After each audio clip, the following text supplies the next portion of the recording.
This video is sponsored by HelloFresh.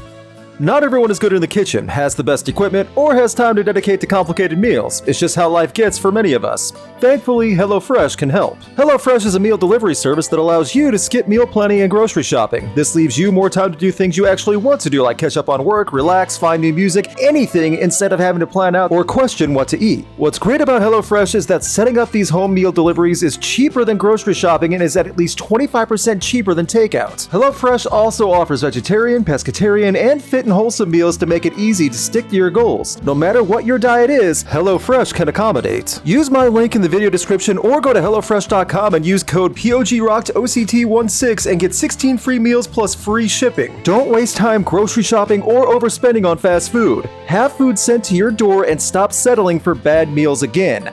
Sign up for HelloFresh, save time and money, and eat great.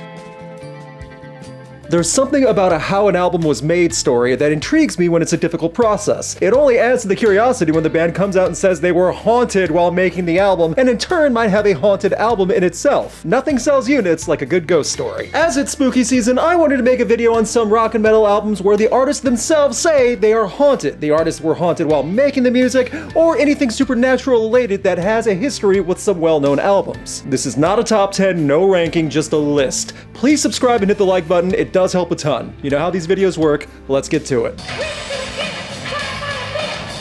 Starting off with a more well-established story about young rock hooligans provoking evil, Mötley Crüe's original plan, according to The Dirt, read at your own caution, was going to be much more celebratory with the devil, but after the crew being haunted, they decided to shout at the devil instead. According to Nikki Sixx, again, take that for what it's worth, Sixx said the original version Shout with the Devil was being made, and around that time, Sixx's house was being haunted.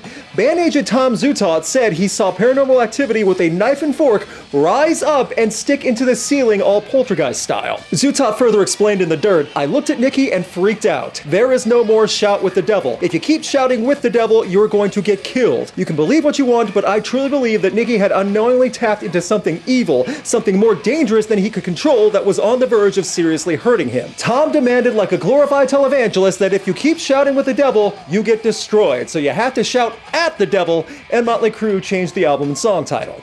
My question, is it possible Mötley Crüe is just haunted in general?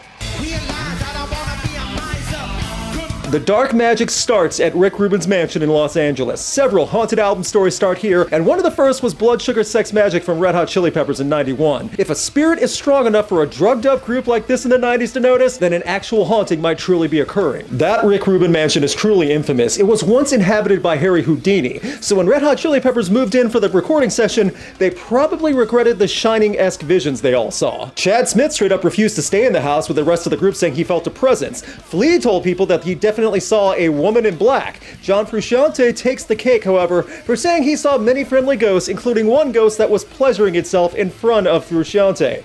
I'm making none of their statements up. It is important to note, along with the mansion and its stories, that you should also remember the sources saying it. And this time, it's a man named Flea and another man named John who has openly talked about ghosts and voices living in his head.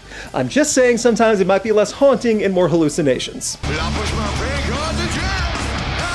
Continuing with Rick Rubin's Funhouse, years after Blood Sugar Sex Magik, a much heavier band entered the mansion to make Volume 3 of the Subliminal Verses. Slipknot went to work in 2003, and even though Rubin allegedly only showed up for an hour a week to work on the album, the Subliminal Verses became a haunted session. Corey Taylor wrote a bit about this in his book, A Funny Thing Happened on the Way to Heaven. I was alone in our rooms. The door to our room was shut and locked. The doors to the balcony were shut and locked, but the door to the bathroom was wide open. I was taking a shower, getting ready to hit the town with a vengeance. I was in a great mood, singing along with the Bee Gees and washing all my filthy bits that needed immediate attention. The shower curtain was open a smidge and could see the room from my vantage point. I looked up. A man in a tuxedo walked past the open door, staring right at me. Along with this recounting, Joey Jordison also spoke about a ghostly form passing through him and seeing his door swing open at 9:30 a.m. every day. Either that mansion truly is haunted and every album is impacted, or one of Slipknot's members is a total prankster. Heading to the other side of the country at Westfield, Massachusetts, where the end of Heartache was recorded in 2004, the first Killswitch Engage album with Howard Jones. This was a 3-month recording process in a studio that was supposedly possessed by the studio manager's deceased father. As hard as the group worked over 3 months, only taking Christmas Day off as a break, Killswitch apparently worked through being haunted and even included a seance. According to Adam, one night he had a seance to talk to his father because he and his dad still had some unsettled business. He thinks even since then that his father's ghost won't leave. It's really weird. Adam would then report seeing flashing lights and floating orbs, all phasmophobia and demonologist style. Joel also said that when he'd fall asleep there, he would feel someone brush up against him and see someone walk through the room, until he got up to check and no one was there. Quite the unnerving setting when making the end of Heartache, and a rough introduction to the band with Howard Jones. Let's go back in time a bit to when a rock opera of grand proportions was being made in the UK and Meat Loaf almost didn't survive the creation of Bat Out of Hell. Whether it was a true haunting, bad choices, or a mixture of the two, it's a miracle that one of the best-selling rock albums ever saw the light of day. According to Meat Loaf, when he first saw the outline of a woman drift past his window, he thought it was a woman that Todd Rundgren was with and stayed for the night. Later on, he thought it was a spirit. He thought that because later during the recording session, he saw slamming covered doors and covers and sheets ripped from beds. Meat Loaf was so scared he took several of Jim Steinman's sleeping pills at once just to go to sleep. Side note, that's a terrible idea. Meat Loaf survived, and for years after, he insisted that he saw ghosts during the recording, and for decades after that, saw ghosts all the time. There was even a documentary in 2015 released about this called The Haunting of Meat Loaf, which by title you'd never think was anything about a musician, but that's absolutely on brand for who Meat Loaf was. When I was a young boy.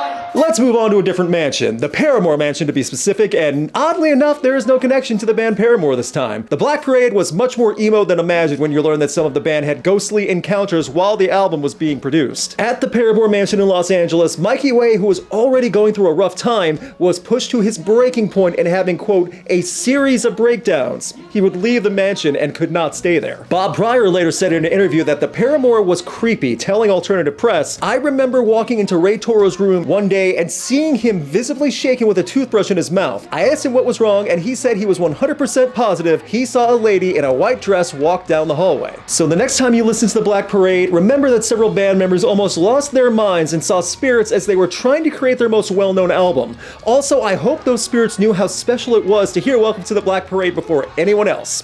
That's an honor even in the afterlife.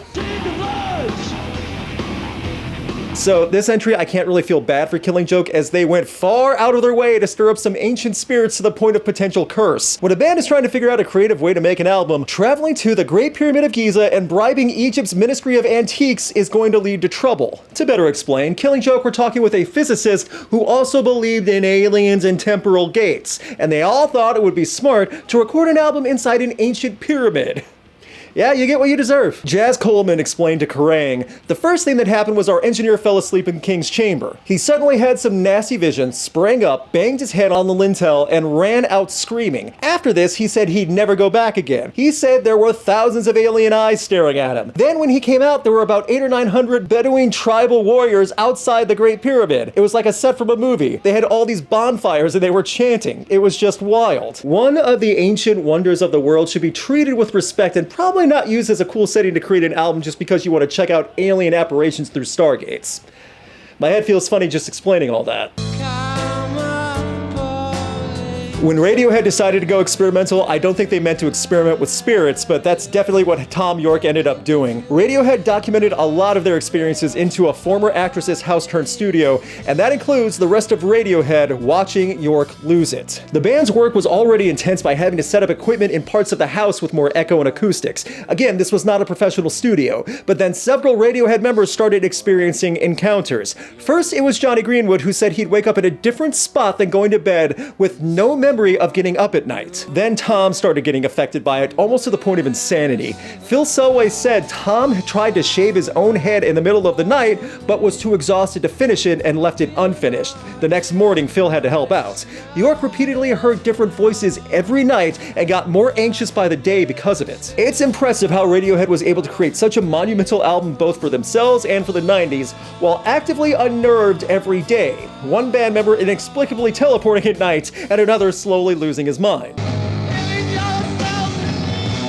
Black Sabbath had no problem stirring up the undead and dark imagery and doing whatever they could to cause trouble in the physical or ethereal world. So after Black Sabbath started gaining success for being a symbol of evil, Ozzy and company decided to up the ante and record an album while defiling a castle. Clearwell Castle, which had been used for several previous famous albums by names like Led Zeppelin and Deep Purple, had been desecrated a bit by Black Sabbath to make the new album. They decorated it with satanic imagery and pulled pranks on each other.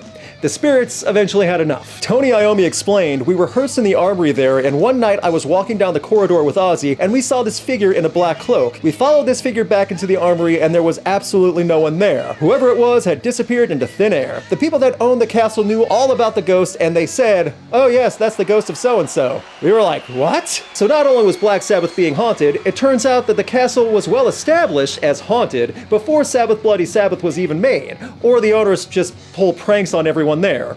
Which is a little funny if you think about it. Regardless, don't defile castles. Ending with one of my favorite haunted album stories coming from a band who had no problem chasing spirits. The Mars Volta were deep in their groove of success and wild prog insanity around the mid-2000s, and when making the Bedlam and Goliath, Cedric and Omar wanted some outside inspiration via the Beyond. The simplest way to explain, Cedric and Omar started experimenting with the spirit board and tried getting inspired to write from what they could decode from the communications. If ever there was a doomed idea, this was it. During the recording session, a series of accidents kept happening. Their drummer at the time left the group mid-recording.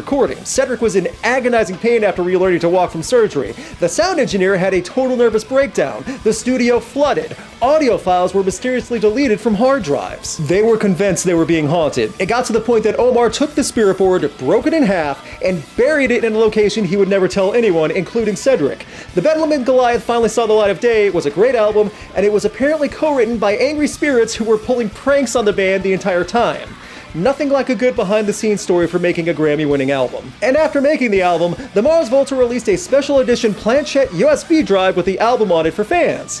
Because why learn a lesson when you can make money? I applaud the tenacity for most of these bands and artists to push through their fears and continue working on such great music. Can you imagine if they would have abandoned these projects because of the paranormal activity? This isn't even all the haunted albums out there either. I would also like to advise anyone watching that you should not play with supposedly haunted items whether you believe in that stuff or not. Chances are, you'll upset someone for some reason. Finally, there is a difference between a spirit board and a Ouija board. One is made from Hasbro.